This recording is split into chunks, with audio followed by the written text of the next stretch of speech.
really continue to be proactively going after things. Is that something you've always been like? Would tell us about kind of where that came from? Yeah, I guess, like in a nutshell. Yeah, basically. Yeah, I mean, I tend to just kind of find things that I want to go after and go after them pretty hard. If my wife were here, she'd be laughing right now. She'd say, "Yeah, you don't prop something once you want, to do it." So it's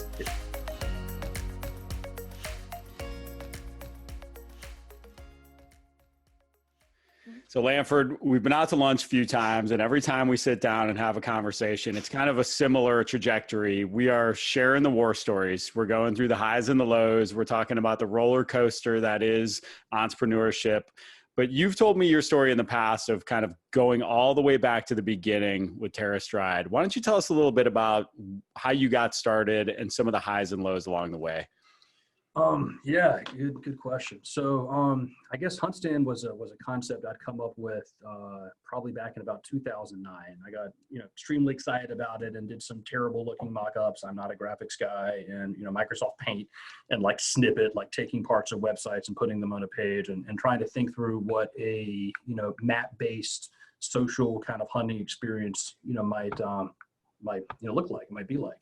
And I, just as so often happens with those things, that sort of sat in a drawer until I was in business school. So I was getting the international MBA, and there was a business plan competition.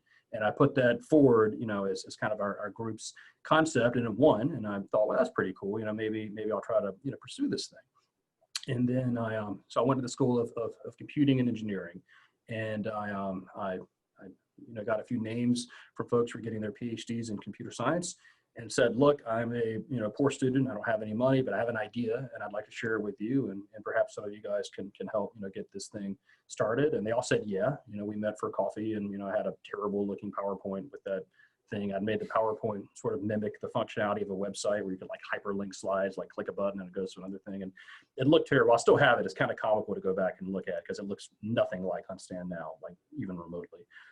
But still, that was the idea, and they all said yes. And so, over the next year, we built out what's called the MVP, the minimum viable product, and and that launched at the end of 2013. And we got some downloads, and then raised some money, and the rest has been just kind of a series of refinements and trying to grow the brand and grow the company, add features, fix bugs. Right, that's always part of software, and just kind of grow the brand in general. Talk to us about. I think you'd be lying if you were an entrepreneur and there wasn't a point in the journey where you thought, okay, am I doing the right thing here? Or do I need to go back to the real world? Do I need to go get a job? Do I need to, find another way to live my life? Because maybe this isn't for me. Maybe this isn't getting the traction that I'd hoped for. Did you ever encounter any of those moments along the way? Sure. Absolutely. Yeah. You don't share those things with the team, because once we had a team of, 3 or 4 people, you always, of course, are at the front saying, this is great, everything's going as planned. But, silently, yeah, there were times, we raised some money, our first decent chunk, which wasn't a whole lot in retrospect, but for us, it was a lot. And in 2014, and as is so often the case with pretty much any company, but especially software companies, you just burn money for the first, couple of years. You're paying engineers and teams, and you're building this product. If you try to monetize it too quickly, usually you kind of kill it. So you have to nurture this thing. But there were times where we had to keep, raising money, and we didn't have a lot that was coming in the door, where, yeah, I definitely, thought quietly, as I'm watching my classmates from business school, not talk about, but you could tell they were doing quite well. And it's like, yeah, I'm paying myself like barely subsistence wages to try to get this company off the ground and throwing everything, back into it. So yeah, there were definitely a few of those moments. Absolutely. So how do you manage that? I know, you're married, like you said, you can't talk to your team about it. Our spouses are subject to hearing about our business 24/7. So right. That's like something where eventually you kind of hit the last thing they want to hear is like, oh, I want to quit. And I've dedicated all my time and energy right. to this and thing. Money, and we have no money, by the way. Yeah, right. So, so how did you cope through those times and talk to us about, kind of lifting up and getting to the peaks where you are today? So it's also a good question. First, I would say that I wasn't married at the time, so that was a lot easier. Didn't have kids, I wasn't married, so it was just me living, with no money, and so that was fine. I was eating, ramen, sometimes literally, you know what I mean. So that was fine. So I wasn't, endangering the family in any way. So that helped out a little bit. I got some really good advice from a professor in business school, actually. And the advice was just in general about startups, but it was, if you look at everything that's got to go right over the next, several years in order for you to be successful and actually achieve, the goals that you've outlined, you almost certainly will convince yourself that you shouldn't try, because there just have to be so many things in succession that must go right. But if you kind of break things up into these 2-week sprints, which is not to say you shouldn't have an idea of kind of where you're headed, of course, you shouldn't just blindly go like a week at a time, but instead of worrying about what needs to happen 5 months from now, think about what needs to be achieved within the next 2 weeks. You work those 2 weeks as hard as you can, and you hopefully get as many things as you can. And then after that, you kind of look forward and say, okay, well, what's happening in the next 2 weeks? And I think that's a really good way, to do that, or even to write a book, for example. So Matt, for those of you that don't know, shameless product plug here, is an author, and he has a very good book. I have a copy of it and I've read through it. It's an excellent book. But something like that, I mean, like, you didn't sit down and write the whole book in a day. You wrote, segments of it. You chopped it up. You made it manageable. At least I assume that's how you did it. Maybe you did write in a day. I don't know, but it does read like I wrote it in a day, but but I always think about, I always bring this stuff back to fitness and wellness. People can always think about that in their own lives, right? Of like, if you've got a goal to lose 10 pounds, you're not going to lose 10 pounds in a month. You're not going to lose it in 2 months unless you're doing some really, sort of drastic measures. But if you break it down and, hey, I need to lose a half a pound this week, a half pound that week, and it becomes much more manageable, and then it comes down to the meal. And so that's great advice. And that's a practical way to think about it for sure. You hit on something throughout there that I think a lot of people struggle with, and that's, whether you're going to raise capital from venture, from angel, from, private investors, whatever it might be, or you just need to raise money. We all need money to start a business. I think that's probably one of the biggest challenges, no matter what, is that you have to have some funding to get off the ground. Talk to us about your process of raising funds and what advice you'd have for somebody who's out there today trying to raise money for their business. Yeah, I'll speak to the first question, I guess, first. It was difficult at first. Also, as is cliche to say, but we needed, ended up needing much more money than we thought we did. That's the standard cliche thing. And I thought that I had doubled, the amount that we needed, and was probably ended up being 10 times more than that. And by the time everything was said and done, but it was hard at first. At least for me, perhaps, but just in general, it was difficult. This is a great environment, but there aren't a lot of, tech companies that are sprouting up, especially ones that are, funded through investment around here. Luckily our topic kind of helped, right? Because, one thing is true is that a lot of people that have money in this part of the state, or really even the country, a lot of them either own property or have pieces of land. And so, luckily we were kind of in a field where we could speak to some of their experience and their interests. And so that was nice, to do that. But it was very hard. I met with a lot of pushback initially in regard to, folks saying, we don't think hunters are sophisticated. We don't think that they are going to use software. Why does software even matter? Who uses apps in the field? That's not real hunting. And, all that stuff, there's a lot of pushback in that regard. And so it wasn't until that initial MVP that I mentioned went live, and we got 60,000 downloads in a few months. And then it was never easy to raise money, but it got a lot easier, because then the message was, look at what we did with almost nothing. Imagine what we could do if we actually had some funding. So that was kind of the first question, and I forgot the second one. Sorry, what was the second part of that? No, just walk us through that process for folks that are out there trying to raise capital, particularly in South Carolina. The bulk of our audience is going to be here in the Midlands. GrowCo is focused on igniting the entrepreneurial environment here in the Midlands. We know it's not an area that's traditionally well known for being able to raise capital for tech companies, or any companies for that matter. So talk to us a little bit about kind of how you were able to do that successfully in our area. Well, I had, some real good advice from people, and some folks that I could ask questions, to. Fundraising, at least of the kind, that we did. So let me back up. A lot of people are very familiar with the concept of starting a little corporation, like an LLC. Maybe it's a bar, maybe it's a restaurant. Everybody, puts in, 50 grand, and you have 4 investors, and they each own a quarter of it. And that's simple. That's cut and dry. Everyone has experience with that, or at least imagines that, that they have. The way that we did it was, slightly different. We actually, created shares and sold shares and had a valuation, and, issued stock every time, that we did. It was a little more, formal of a process, but it was kind of building things up so that it would, give us options in the future. So then every subsequent round, there's dilution to the current shareholders and everything else. And so that was a learning process for me. I'll admit that. I mean, how do you really calculate those things? What do those things look like? And none of it's particularly complicated or hard. I mean, it really just isn't. But if you've never been exposed to that, that type of fundraising or that concept, it usually seems, it did for me anyway, it seems pretty daunting. There are a lot of things you have to get past to understand how you actually issue shares, how you are in compliance with the SEC, what paperwork has to be signed and the order in which it must be signed and things like that. I mean, are exceptionally important, because if you do those things, the wrong way, you can really kind of set yourself up for failure if you kind of pigeonhole yourself. And so some of that was education for our investors as well. We had an investor that said that he wanted his, he said he wouldn't invest. And I thought, great, okay, awesome. And they said, but I want my shares to not be diluted ever. And then it was kind of like, we can't do that. That will guarantee that, no one else ever invests, basically, because they'll be funding your portion of it. And so had to kind of explain, some of those concepts even to some folks that were very successful in business. So, there were some challenges, but I'd say, the biggest one is simply just understanding, the mechanics of it. How do you issue shares? How do you compute a share value? How do you understand how many shares to issue after you figured out what your pre-money valuation is, et cetera, et cetera. And again, it's all sixth grade math. There's nothing crazy there. It's just, how do you actually, do it and think about it? How did you learn all that? I had some extremely good advisors, honestly, both from, Nelson Mullins, as well as from the business school. Some folks that have really, gone through this entire process from start to finish. And it could say, here's a landmine you shouldn't step on, and things like that. That's fantastic. I love that, going back to who's going to use this app, Lanford? Who's going to use it? 6 million downloads later.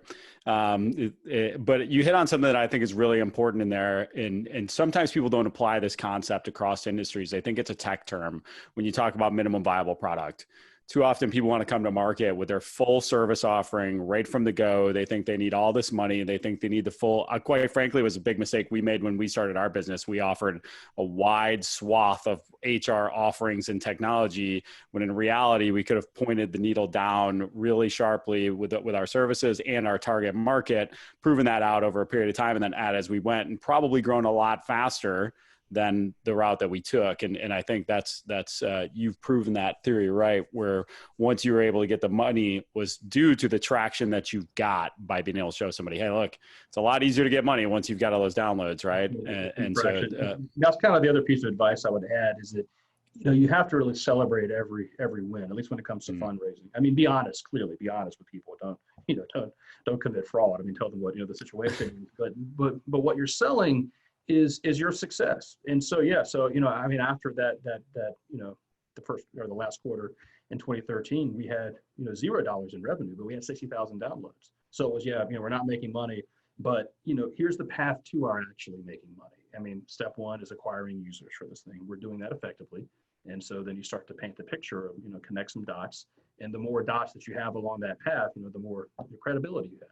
Because when you go ultimately with here's a spreadsheet of projections, and we've done nothing on any of these things, and I frankly kind of made them up. I mean, you don't sell it like that, but that's the truth, right? Is I took some educated guesses, and that's harder to sell than, here are some projections, but the first half of them are based on concrete, verifiable facts. Then you start to de-risk the investment for people, and you gain some credibility, obviously. That's fantastic. Couldn't say it any better. And yes, that forecasting is quite a process when you're trying to put information in front of investors. But if you have historical data, to Lanford's point, it proves your points, and you're not just a spreadsheet monkey who can throw together some great forecasts. So and awesome stuff. Even that's hard, by the way, just to kind of tag onto that a little bit. I mean, I had, in business school, we created some projections, but not anywhere near the level and sophistication that we needed to really, truly raise money. And so when you're talking about an Excel spreadsheet with 15 or 16 tabs and a lot of changing cells and revenue and expenses and projections, I mean, that it takes a lot of thought and time to put things in there, because what an investor doesn't want to see is you've taken month one, year one, and multiplied by 1.10 and just dragged it across the next 36 months, because that's like the most it's a huge red flag for there's not a lot of thought in here. So you really have to think about things and what's going to affect revenue and how are you going to get it, and that is a it's not something that is, at least for me, that was plainly apparent how you actually do those things.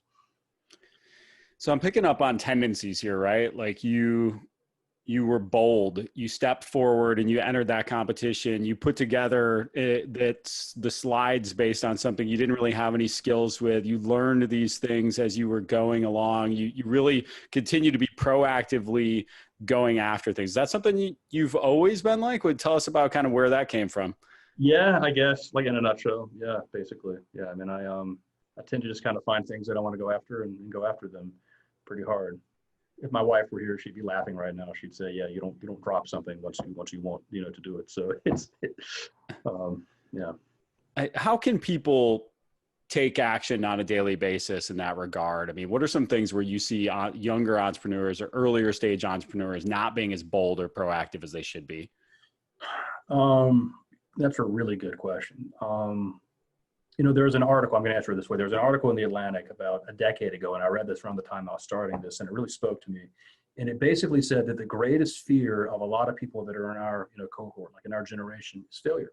And I really had to come to terms with the fact that if I put my entire effort into this company, that it might fail, and that I would have my name associated with that, and everybody would say, "Yeah, we always knew that was the way it goes," and that was going to happen.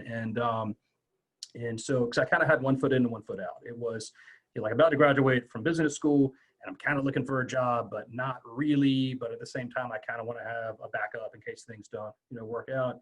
And at some point, I just had to say, this isn't going to be successful unless I give all of myself to it, all of my time, all of my effort, all of my energy, and just own it. And if it doesn't work, then I'm going to have to say, "Yep, that's right. It didn't work. I made a bad call.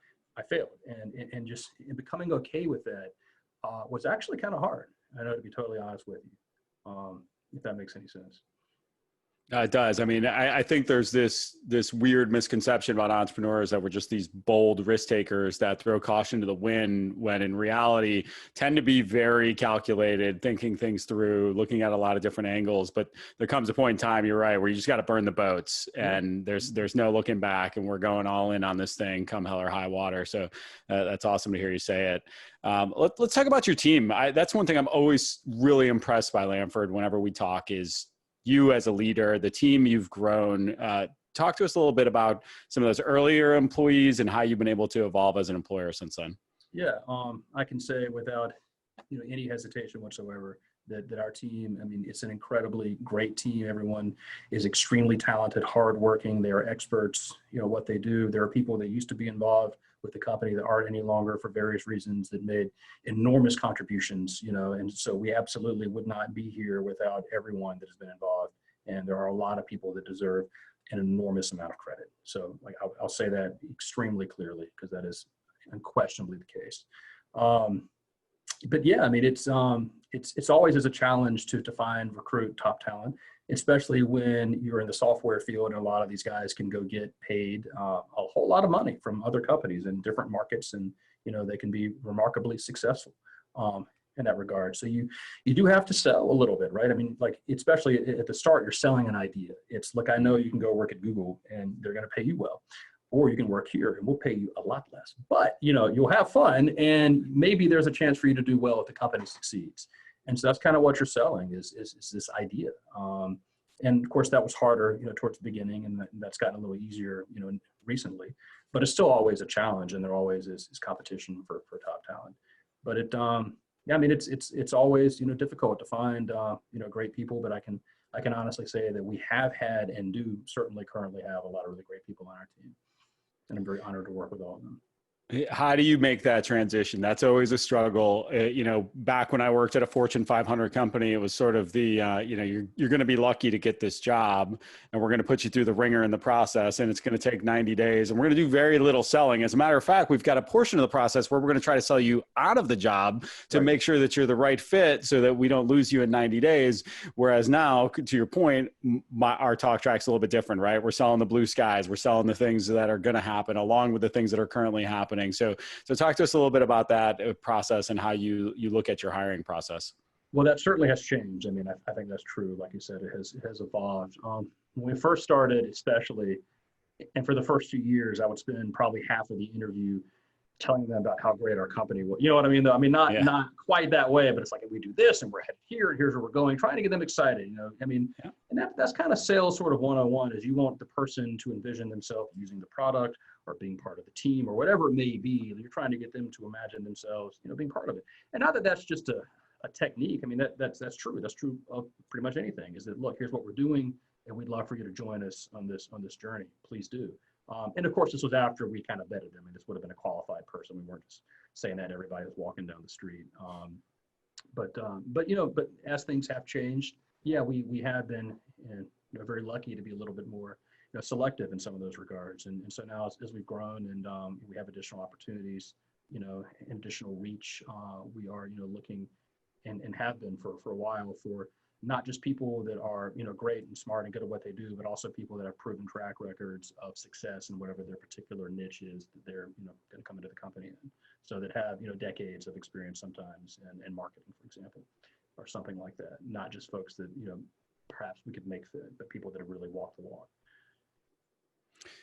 Yeah, it's interesting. There's a delicate balance of selling the vision and the current reality, and understanding that not everybody is a fit in a fast growing startup feel company, even though neither you nor I technically qualify as startups at this point. I think we both have that same mindset of like perennial startup. Like that's going to be us till 30 years, till 40 years, till 50 years. We're going to be a startup.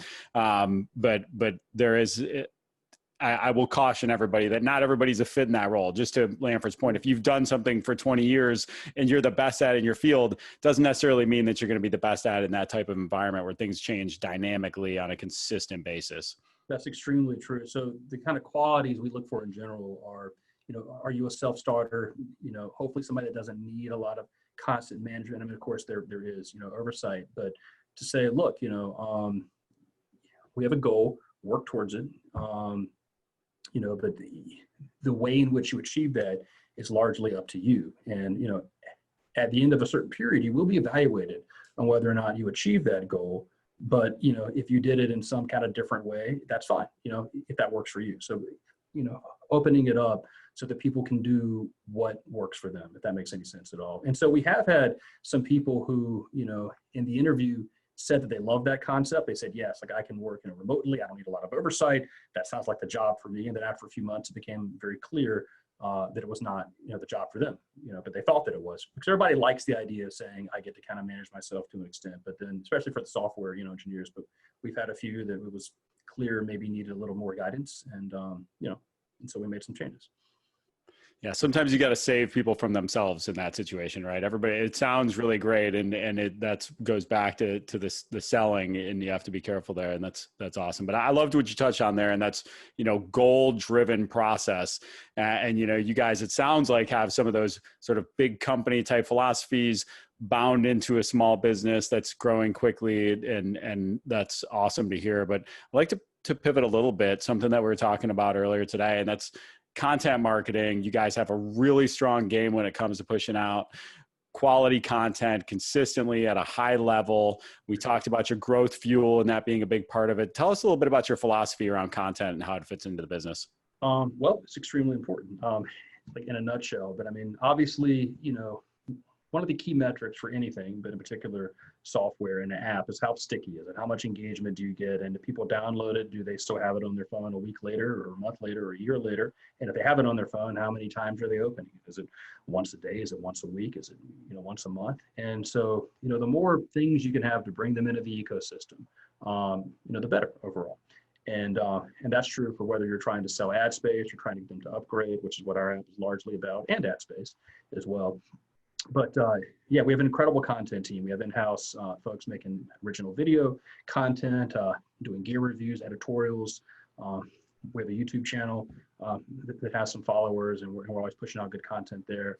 And so, yeah, we have an extremely good content team overall, and I think it's extremely important. And we share, you know, those messages via, you know, YouTube. Obviously, I just mentioned that, but also, you know, Instagram and some other places. We have a video player in the app where you can view, you know, that content.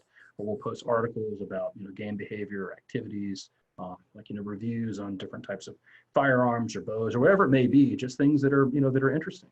And we try to provide, you know, good content in that regard.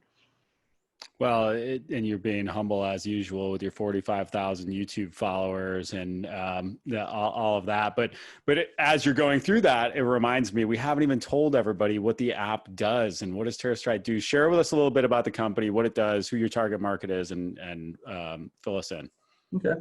So for HuntStand, which is our most popular product, HuntStand, the best way to describe it would be as a utility mapping app and a one-stop shop kind of. So through HuntStand, you can view, land. So it starts off as a satellite image layer, and then you can annotate things. So you can add in, all the objects of interest, which is what we call them: roads and trails and feeders and ground blinds, property boundaries, all those things. And then you can share that annotation with people that are in the group that you add. So hunt clubs or camps. And then if they're annotating, adding things, then you can also view those changes in real time. So everyone's working off of the same sheet of music. We also have, weather tools in there, advanced measurement tools.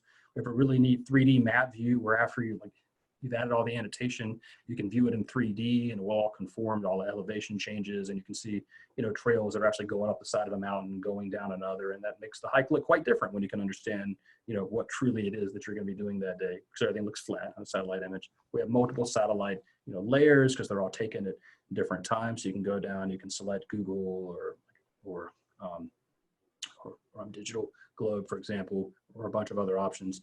Excuse me. And so that's kind of a small nutshell. We have good weather features on the app. It's just, we've tried to make it a one-stop shop in that regard. Yeah, it's amazing what this app can do, y'all. I highly suggest you check it out, and I definitely suggest you check out their content. I've watched the content on YouTube. They blow stuff up. It's fantastic. That was fun. Yep. And we used the app. We were looking for a piece of property, and we used the app to look at some of the land around the area we were looking to purchase. And so it was highly, highly helpful in that process. So, well, Lanford, this has been awesome. I know we're going to move to Q&A in just a moment, but share with us what's one nugget if you were getting ready to start over today and you had to get it rolling from the jump. What's the one piece of advice you'd give yourself if you were starting all over again? That's a tough one. Just one. I'm not known for short answers, Matt, as you'll know. And you bring it on. That's all right. We got time. Nobody's going anywhere. Oh God. No, I'll answer with one. It's just hard to. I'm saying it's difficult to do that. Just give one. Stay extremely focused. Everybody tells you that it's cliche as all hell, and I'm not sure that you can really understand it. It's like when your parents tell you when you're in college that your life's the best, that's ever going to be probably, and you go, yeah, I don't know, and you hear it, but you don't really understand it. How great it is. Staying focused is something that you hear from people, and you say, when you're first starting out, and you go, yeah, I can do that. Or like in my case, it was we can do a few things at once. And in retrospect, I really wish.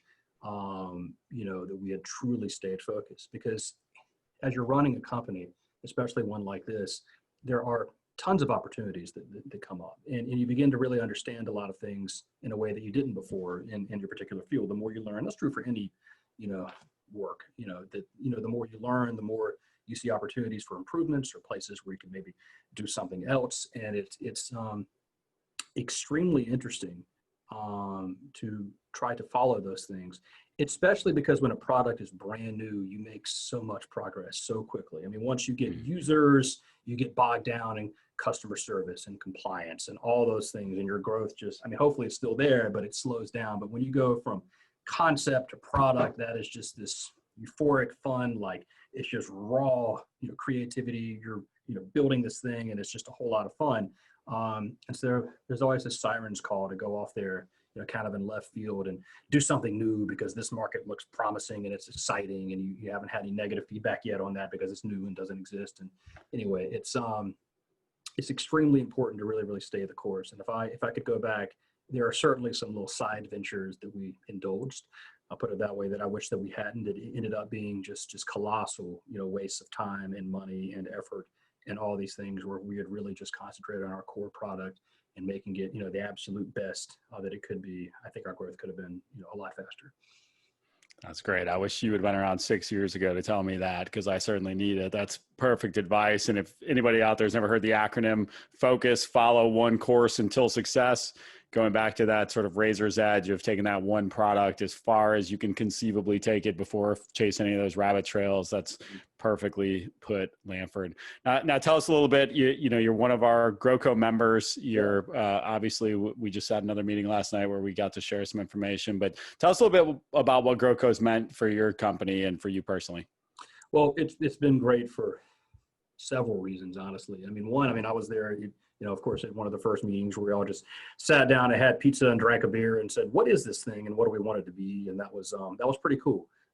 So at the very least, especially that first meeting, it was a lot of fun to be around other people going through some similar experiences and facing a lot of, you know, similar challenges. And, you know, so that was very therapeutic, perhaps is the right word. It was nice to have that. And then as GrowCo has grown and matured, and now it does a lot more and has a real process, which is excellent and is invaluable, I think, for this ecosystem, this community. It's been great, you know, to kind of go in and talk about problems, or, you know, to connect people.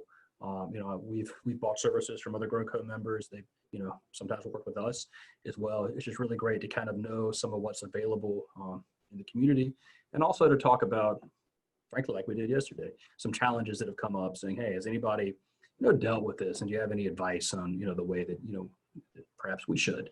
And, you know, there's a lot of group knowledge there.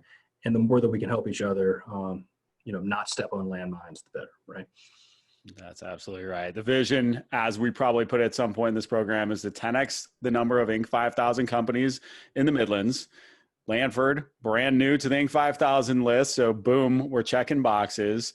We are, great things are happening here. We're continuing to see more successful entrepreneurs like Lanford continue to grow great things here in the Midlands. So excited for you, man. So excited for all the success. Thank you so much for sharing some of your time, energy, and educational resources with the team. Aaron, do we have any questions from the galley? Yeah. Well, none in the chat, but we're going to transition now. So people, feel free to unmute and turn on your cameras if you like, if you have questions for Lanford, or sort of maybe even for Matt or the group, or about GrowCo.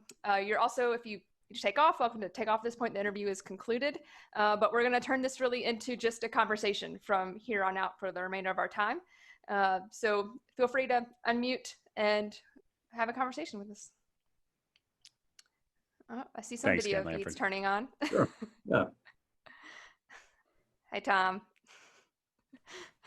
Hey, John. Hey, Tom. Hi, John. Hey, guys. Some familiar faces signed on. Yeah. I do have a question. All right. Now, Lanford, from your first fundraising round to your most recent round, how do you evolve your fundraising technique to the expectations of the potential investors? Because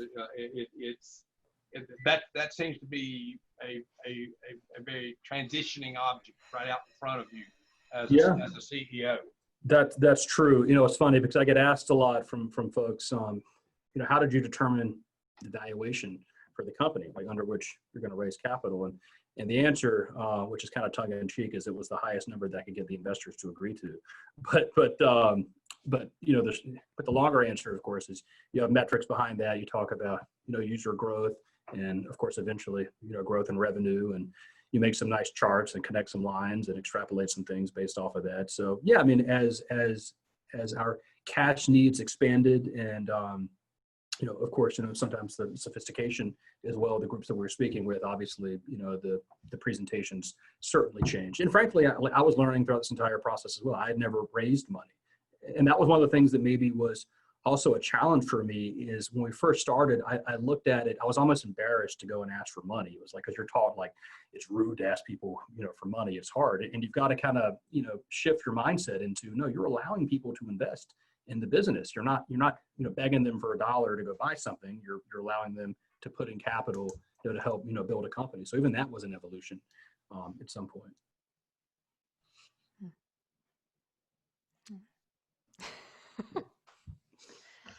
Lanford, John Moore here. Congratulations on hitting the momentum, the recognition here lately. That's awesome. We need them in the Midlands and across the state and everywhere, like TerraStride. Where you are now and the momentum you have, where do you see for companies like TerraStride that are starting to hit that early stride now and going to another level? What do you see as the needs, the weaknesses, if you will? Don't want to be negative on our state or Midlands or anywhere, but just what are the things that maybe, you know, you're a little bit concerned about? What are the gaps that maybe need to be there, whether from you particular or for startups of all different kinds at your stage of scaling? Great question. That's also a great question. As you start to get a little bit of success, I suppose, I'll put it that way. Obviously, as I alluded to earlier, there are lots of opportunities that come up. And, you know, so we've had a lot of venture funds reaching out recently, and we're not really trying to raise money. So I've kind of been saying, thank you, but no thank you, or perhaps maybe we can form partnerships with other companies in your portfolios, et cetera. But we're not really trying, you know, to raise money. You know, frankly, would love to have talked to you 2 years ago, but that's the venture game, right? If you wait until, you know, things are, you know, doing something and then they want to come in. But so that has been, I guess, kind of one of the greater challenges, understanding what are the partnerships that we want to forge, and knowing that a lot of times when you forge a partnership, particularly with some of these national groups, that excludes others, because I mean, these battle lines have been drawn for many years, quite frequently.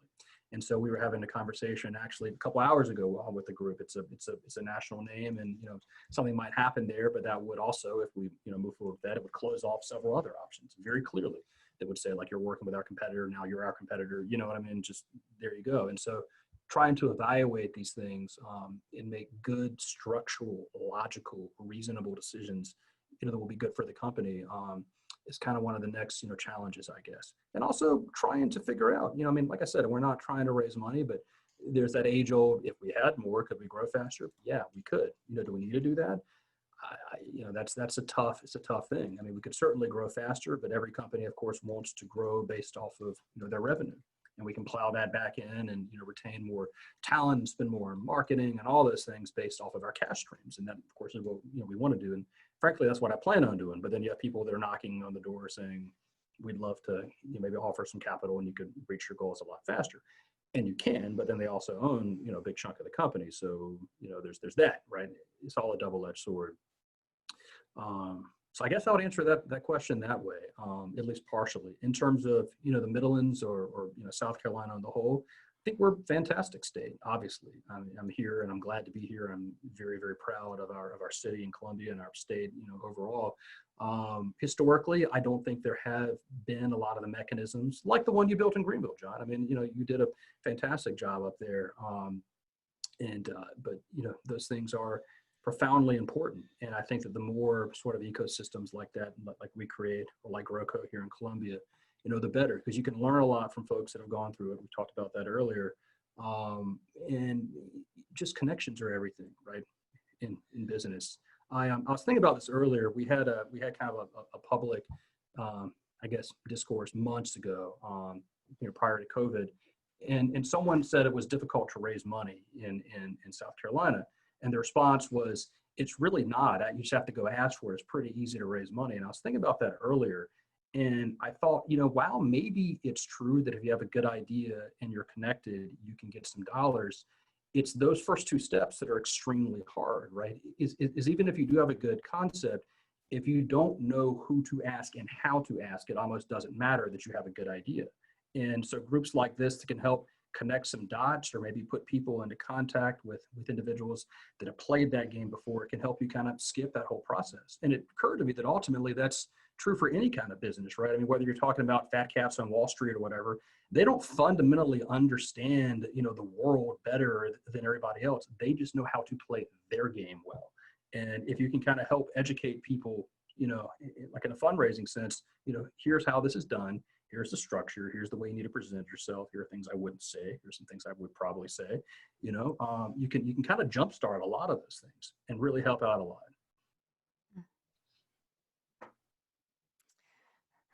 Lanford, we've chatted about this a little bit, though I think it's been maybe a second. I'm a little interested in hearing more about how your company's been impacted by what's sort of gone on in 2020, and particularly with COVID.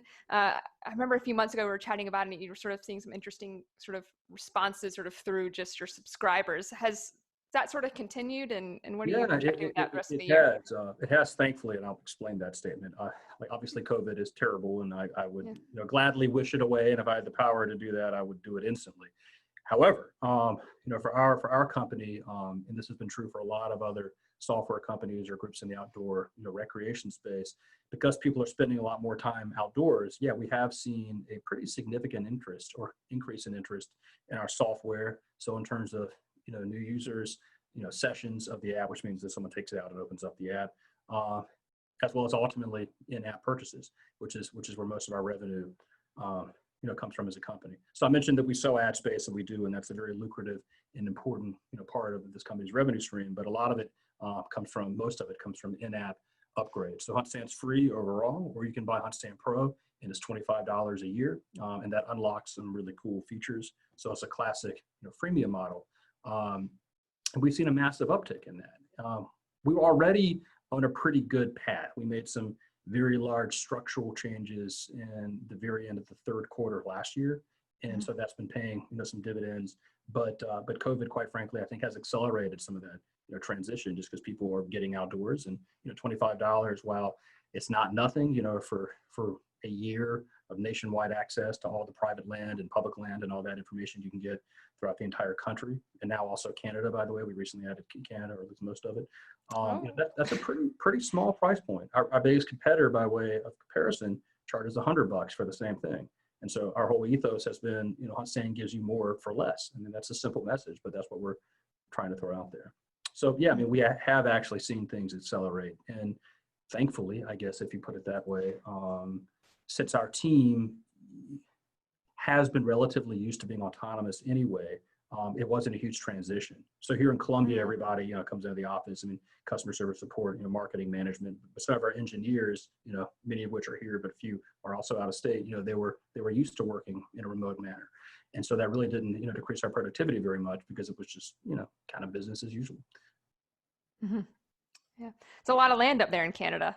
There is, yes. And most of it is crown land. That was a term that I did not know. So crown land in Canada, like the crown owns it. Yeah, it's like public land here, except for like 90% of the land in Canada is crown land. And so that's, so huge swaths of it. Anyway, so we're trying to enter the Canadian market. It's our second largest market outside the United States, which wouldn't surprise you. But we're trying to kind of break, some barriers in that regard. HuntStand, at least to my knowledge, is now not just the first hunting app to offer a North American parcel package, asterisk excluding Mexico. Sorry, Mexico, but we don't have data on you. But a North American parcel package, period. As far as I'm aware, there is no other app that does that. Not just in the hunting space, but of any kind. And it's only $25. I'm selling now, so yeah. Do you have downloads? Yeah, maybe. Do you have competitors in Canada? And if so, how are you tackling that? A few in Canada, mostly here in the United States. Okay. So our competitors from the U.S. that operate in Canada, it's not a focus for them. They just certain parts of their app, will also work in Canada. An example there is like, for us, this is one that would work in Canada, but a lot of we have a base layer from the USGS. So it's a topo map, all these cool, roads and trails. Clearly, we don't have data on Canada from the USGS. There are other sources, but you've got to find those and incorporate them and all those things. And that sometimes is a challenge. So there are some apps in Canada, not just sell Canada. Sure, there are some pretty good apps.